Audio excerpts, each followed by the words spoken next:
Haleluya, saudara-saudara, selamat pagi. Kita bersyukur atas anugerah Tuhan pagi hari ini dalam hidup kita. Sungguh Tuhan luar biasa, sungguh Tuhan baik. Mari sama-sama kita kembali merenungkan firman Tuhan, saudara-saudara. Masih dalam kitab Injil Matius pasal yang kelima. Sekarang kita akan melihat ayat 10. Firman Tuhan berkata demikian: Berbahagialah orang yang dianiaya oleh sebab kebenaran, karena merekalah yang mempunyai kerajaan sorga.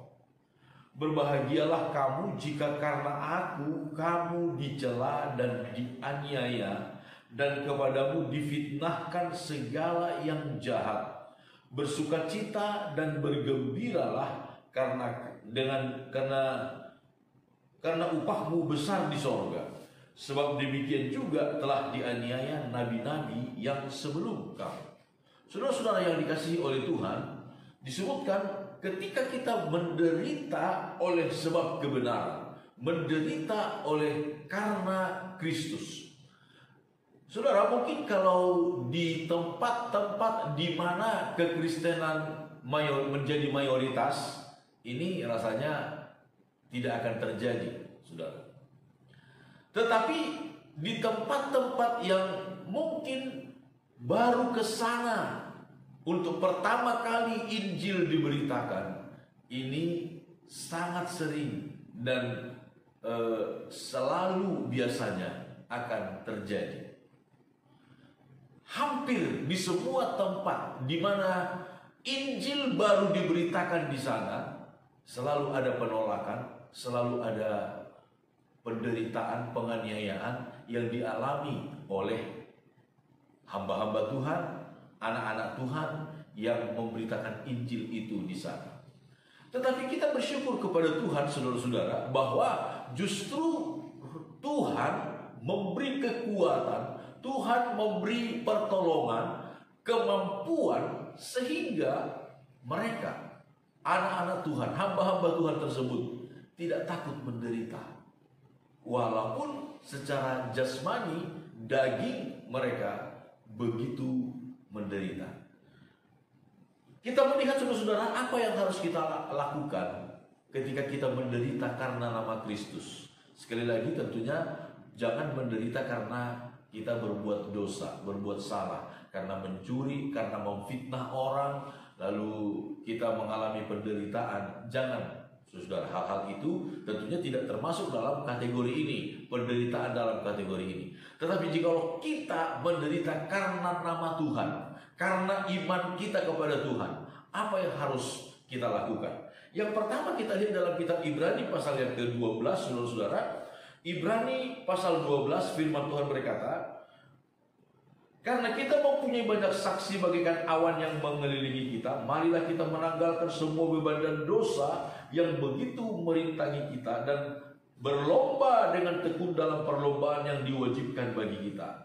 Marilah kita melakukannya dengan mata yang tertuju kepada Yesus, yang memimpin kita dalam iman dan yang membawa iman kita itu kepada kesempurnaan, yang dengan mengabaikan kehinaan tekun memikul salib dan sukacita yang disediakan bagi Dia yang sekarang duduk di sebelah kanan tahta Allah.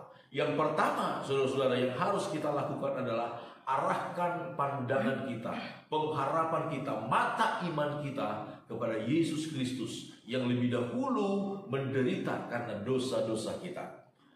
Yang pertama itu. Yang kedua, saudara-saudara, kita melihat di dalam kitab Yakobus, di dalam kitab Petrus, 1 Petrus pasal yang keempat, firman Tuhan berkata, ayat 17 saja saya baca, saudara-saudara. Mulai dari ayat 17. Karena sekarang telah tiba saatnya penghakiman dimulai, dan pada rumah Allah sendiri yang harus pertama-tama dihakimi.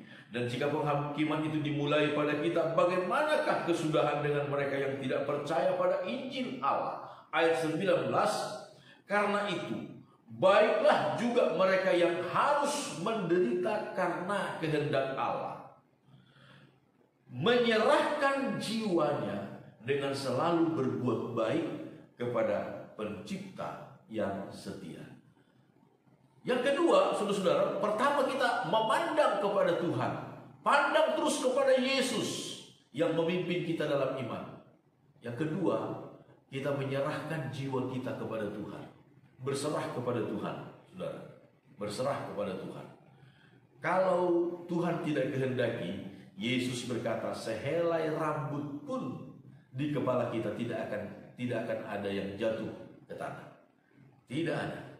Itu sebabnya firman Tuhan berkata, selalu menyerahkan jiwanya dengan selalu berbuat baik kepada Sang Pencipta, kepada Tuhan. Saudara, jemaat di Ibrani, orang-orang Kristen Ibrani, pada waktu mereka menerima Yesus, meninggalkan kepercayaan Yudaisme mereka, dan sekarang mereka percaya kepada Yesus, apa yang mereka alami luar biasa penderitaannya. Ibrani pasal 10 ayat 32. Ingatlah akan masa yang lalu, sesudah kamu menerima terang, kamu banyak menderita oleh karena kamu bertahan dalam perjuangan yang berat. Baik waktu kamu dijadikan tontonan oleh cercaan dan penderitaan, maupun waktu kamu mengambil bagian dalam penderitaan mereka yang diperlakukan sedemikian. Memang kamu telah turut mengambil bagian dalam penderitaan orang-orang hukuman, dan ketika harta kamu dirampas, kamu menerima hal itu dengan sukacita, sebab kamu tahu bahwa kamu memiliki harta yang lebih baik dan yang lebih menetap sifatnya. Sebab itu, janganlah kamu melepaskan kepercayaanmu, karena besar upah yang menantinya. Saudara-saudara, kita melihat bagaimana jemaat Kristen, orang-orang Ibrani awal-awalnya, ketika mereka menerima Yesus Kristus sebagai Tuhan, mereka dicerca, mereka dijadikan menjadi tontonan, lawakan bagi banyak orang. Bahkan harta mereka dirampas, mereka dianiaya. Luar biasa penderitaan mereka.